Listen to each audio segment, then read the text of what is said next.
മാം ഇപ്പോൾ ഇവിടെ നമ്മൾ ഈ സൂര്യ റിപ്പോർട്ടറൊക്കെ കാണുന്ന സമയത്ത് ഈ ജയിച്ചിട്ട് മാരാ എന്ന് പറയുന്ന ഡയലോഗ് ഭയങ്കര ഹിറ്റാവുകയും ഇന്നും നമ്മൾ ചില ആളുകളൊക്കെ വല്ല PSC ഒക്കെ എഴുതാൻ പോകുമ്പോൾ അവരോട് പറയുന്ന ഡയലോഗായി മാറിയിട്ടുണ്ട്, എപ്പോഴാவது ജയിച്ചിട്ട് മാറാ എന്നുള്ളത്.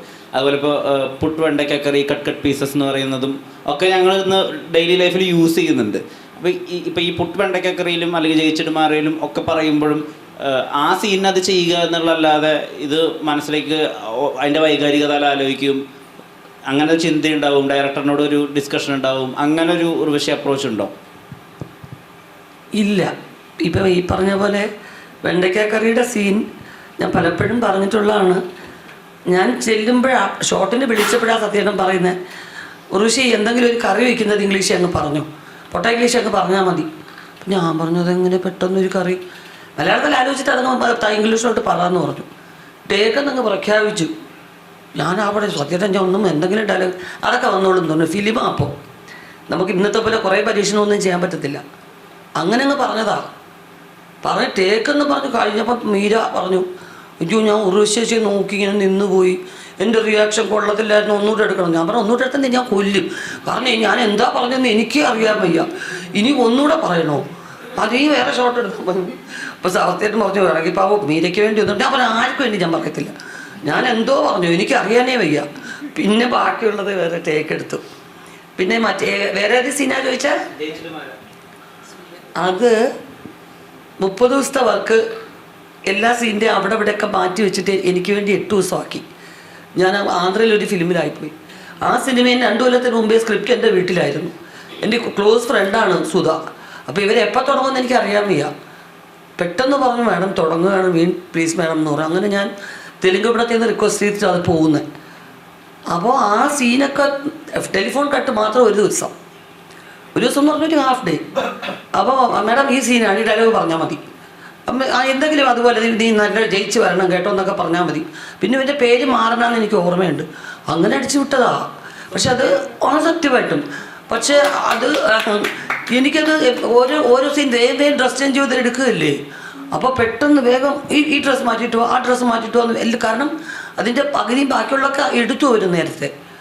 അങ്ങനെ എടുത്തതാ. എടുത്തപ്പോൾ എനിക്കറിയത്തില്ല, അതിന് തൊട്ടും എടുത്തൊരു സീൻ എടുത്തു. ഞാനും അച്ഛനെ വിളിച്ചുകൊണ്ട് വരുമ്പോൾ ഫോൺ കട്ടായി പോകുന്ന ഒരു സീൻ. അപ്പോൾ എനിക്ക് അദ്ദേഹത്തിൻ്റെ മുഖം കണ്ടപ്പോൾ എനിക്ക് ഭയങ്കര സങ്കടം വരെ. ആക്ടർ എന്ന് വെച്ചാൽ എന്തോ നിന്നോട് അഭിനയിച്ച നടനല്ലേ റാം പൂവിൽ അഭിനയിച്ച. അപ്പോൾ അദ്ദേഹം ഭയങ്കര സിമ്പത്തറ്റിക് ഫേസ്, വയ്യാത്തൊരു മനുഷ്യനെ പോലെ. അപ്പോൾ ആ ഡയലോഗ് പറഞ്ഞു കഴിഞ്ഞിട്ട് പെട്ടെന്ന് ഈ ഒരു കട്ടെടുത്തപ്പോൾ എനിക്ക് ഇവിടെ ഒരു കരച്ചിലിങ്ങനെ വന്നു. അങ്ങനെ എടുത്തതാ പെട്ടെന്നത്. അപ്പോൾ അതെനിക്ക് ഓർമ്മയില്ല, പ്രിപ്പറേഷനൊന്നും ഇല്ലായിരുന്നു. ചേച്ചി ഇപ്പം കഴിഞ്ഞിടയ്ക്ക് ഈ ഒരു സിനിമയുമായിട്ട് ബന്ധപ്പെട്ട ഒരു ഇൻ്റർവ്യൂ കൊടുക്കുന്നതിനിടയിൽ ചേച്ചി പൊളിറ്റിക്കൽ ഇൻകറക്റ്റിനെ പറ്റിയൊക്കെ ഒരുപാട് സംസാരിച്ചു. പൊളിറ്റിക്കൽ ഇൻകറക്റ്റ്നെസ് അല്ലെങ്കിൽ ബോഡി ഷെയ്മിങ്ങിനെ പറ്റി അല്ല അപ്പോൾ പണ്ടാണെങ്കിലും ചേച്ചി ഇപ്പം ശ്രീനിവാസൻ എന്താ സൗന്ദര്യം ഇല്ലേ എന്ന് മറ്റൊരു ഇൻ്റർവ്യൂവിൽ ഇങ്ങനെ പറഞ്ഞിട്ടുമുണ്ട്. അപ്പോൾ അയ്യോ അങ്ങനെയല്ല ചോദിച്ചേ. അതിൻ്റെ ചോദ്യം അവർ ചോദിച്ചത് പലരും ഇത് മാറ്റി തെറ്റിദ്ധാരണയാക്കുന്നുണ്ട്. സുരേഷ് ഗോപി, മമ്മൂട്ടി, മോഹൻലാൽ 3 പേരുടെ സിനിമ വന്നാൽ നിങ്ങൾ ആരുടെ സിനിമ ചെയ്യുമെന്ന് ചോദിച്ചു. ഞാൻ പറഞ്ഞ അതിനിടയ്ക്ക് ശ്രീനിവാസിൻ്റെ ഒരു പടം ഉണ്ട്, അത് ഞാൻ ചെയ്യുമെന്ന് പറഞ്ഞു. മനസ്സിലായോ? അല്ലാതെ സൗന്ദര്യത്തിൻ്റെ കാര്യം ഉദിക്കുന്നില്ല. എനിക്കിഷ്ടമുള്ളവരൊക്കെ സുന്ദരന്മാരും സുന്ദരികളും, എനിക്കിഷ്ടമില്ലാത്തവരൊക്കെ സൗന്ദര്യം ഇല്ലാത്തവർ. ചോദ്യം അതായിരുന്നു. ചേച്ചി പറഞ്ഞ വാക്കുകളൊക്കെ ഒരുപാട് എന്നെ പേഴ്സണലി ഇൻഫ്ലുവൻസ് ചെയ്തിട്ടുണ്ട്. അപ്പോൾ തീർച്ചയായിട്ടും എനിക്ക് പേഴ്സണലായിട്ടും ഇഷ്ടമല്ല.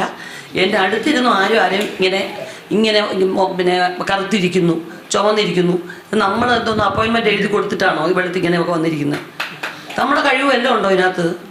അപ്പം ജനിച്ച സമയത്ത് ഈശ്വരൻ്റെ ഒരു അനുഗ്രഹം, വലിയ കുഴപ്പമില്ലാതൊക്കെ അങ്ങ് പോകുന്നു. കണ്ണിരിക്കുന്നിടത്ത് കണ്ണിരിക്കുന്നു, മൂക്കിരിക്കുന്നിടത്ത് മൂക്കിരിക്കുന്നു, അല്ലേ? അപ്പോൾ അത് എൻ്റെ ക്രെഡിറ്റായിട്ട് കണക്കാക്കി ഞാൻ സൗന്ദര്യമാണ് അല്ലെങ്കിൽ സുന്ദരിയാണ്, അത് അയാൾ കാണാൻ കൊള്ളാത്തവരാന്ന് എങ്ങനെയാണ് പറയുന്നത്? ആർക്കും പറയാനൊക്കത്തില്ല. എനിക്ക് ഇഷ്ടമല്ല, സിനിമയിലും പറയുന്നത് ഇഷ്ടമല്ല. നായകനെ പൊക്കി പറയാൻ വേണ്ടി കൊമേഡിയനെ വെറും മോശക്കാരനാക്കുന്ന പ്രവണതയുണ്ടല്ലോ, അത് കാലാകാലങ്ങളിൽ ഇങ്ങനെ കണ്ടുവരുന്നുണ്ട്. പക്ഷെ അതുപോലും ഒരു പരിധിക്കപ്പുറം പോയി ആസ്വദിക്കാൻ എനിക്ക് പറ്റാറില്ല. അയാളുടെ ഏരിയയിൽ അയാൾ ഹീറോ അല്ലേ, അയാളുടെ വീട്ടിലെ അയാളുടെ കൂട്ടുകാരുടെ ഇടയ്ക്ക് അയാളുടെ കുടുംബത്തിൽ അവരുടെ മക്കൾക്ക്. അപ്പോൾ അത് കുറേ നേരം കണ്ടുകൊണ്ടിരിക്കും, അച്ഛനെ കളിയാക്കൊണ്ടിരിക്കുന്നത് എത്ര മക്കളാണ് ഇഷ്ടപ്പെടുന്നത്? പിന്നെ അതിപ്പോൾ ഒരു ശീലമായതുകൊണ്ട് പിള്ളേരൊക്കെ അതങ്ങ് കണ്ട് ഇത് ചെയ്യുന്നു. പക്ഷെ പേഴ്സണലി എനിക്കിഷ്ടമല്ല. എങ്കിലും ചേച്ചി സൗന്ദര്യത്തിനെ ഡിഫൈൻ ചെയ്യാൻ പറയുവാണെങ്കിൽ ചേച്ചി എന്തായിരിക്കും പറയാ? അതല്ല ഇപ്പം പറഞ്ഞേ, എനിക്കിഷ്ടമുള്ളവരൊക്കെ സുന്ദരന്മാരും സുന്ദരികളും, അല്ലാത്തവരൊക്കെ അതും ഇല്ലാത്തവരെന്ന് ഞാൻ പറഞ്ഞില്ലേ, അത്രേ ഉള്ളൂ ഡിഫെൻഡ് ചെയ്യാൻ പറഞ്ഞാൽ.